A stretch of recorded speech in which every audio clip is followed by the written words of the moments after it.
اللہ تعالیٰ کا حق کیا ہے؟ ویسے تو یہ کہ آپ گننے بیٹھیں گے، نماز پڑھو، روزہ رکھو، اللہ کا حکم ہے، اللہ کا حق ہے، یہ حقوق اللہ میں سے ہے، اپنے مال میں سے زکوٰۃ ادا کرو، یہ اللہ تعالیٰ کا حق ہے، اس کو ادا کرو۔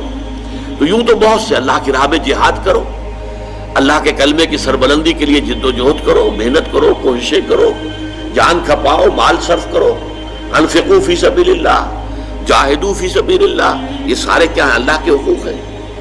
لیکن یہ کہ جیسے ایک کہاوت ہوتی ہے کہ ہاتھی کے پاؤں میں سب کے پاؤں، ایک لفظ عبادت کور کرتا ہے تمام حقوق کو۔ اس لیے کہ قرآن مجید یہ کہتا ہے، سورہ ذاریات میں یہ آیت آپ نے سنی ہوگی بارہا، وَمَا خَلَقْتُ الْجِنَّ وَالْإِنسَ إِلَّا لِيَعْبُدُونِ، میں نے جنوں اور انسانوں کو پیدا ہی صرف اس لیے کیا ہے کہ میری عبادت کریں۔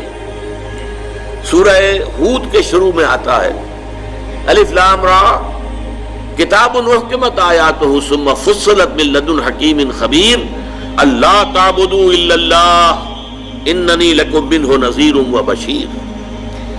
دیکھو یہ کتاب ایسی ہے جو پہلے بہت مضبوط کی گئی ہیں، اس کی آیات بڑی گاڑی، بہت مضبوط، پھر ان کی تفصیل بیان کی گئی ہے اس ہستی کی طرف سے کہ جو حکیم اور خبیر ہے۔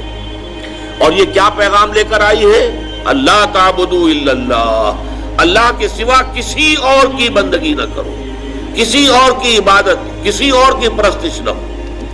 اننی من لکم منہ نذیر و بشیر، یقیناً میں اللہ کی طرف سے تمہاری جانب بشیر بھی ہوں اور نذیر بھی ہوں۔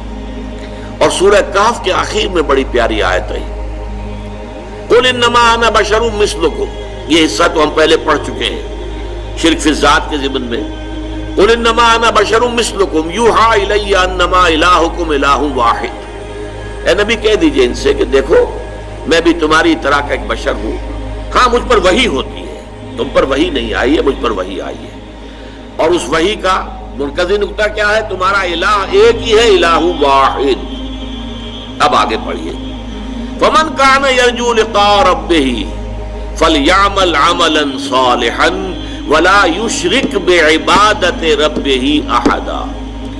تو جو کوئی بھی تم میں سے امیدوار ہے اپنے پروردگار سے ملاقات کا، اسے خیال ہے کہ جانا ہے ایک روز اللہ تعالیٰ کے حضور میں حاضری دینی ہے، حساب کتاب ہوگا، اس کے سامنے کھڑے ہونا ہوگا، اما من خاف مقام ربہ ونہى النفس عن الہوى، تو اسے کام دو کرنے چاہیے، عمل کرے اچھے اور اپنے رب کی عبادت میں شرک نہ کرے، اپنے رب کی عبادت میں کسی کو شریک نہ کرے۔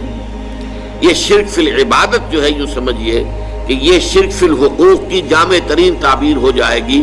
اگر عبادت میں سے شرک نکل جائے تو گویا کہ اللہ تعالیٰ کے حقوق جملہ پورے کے پورے صحیح ادا ہو جائے۔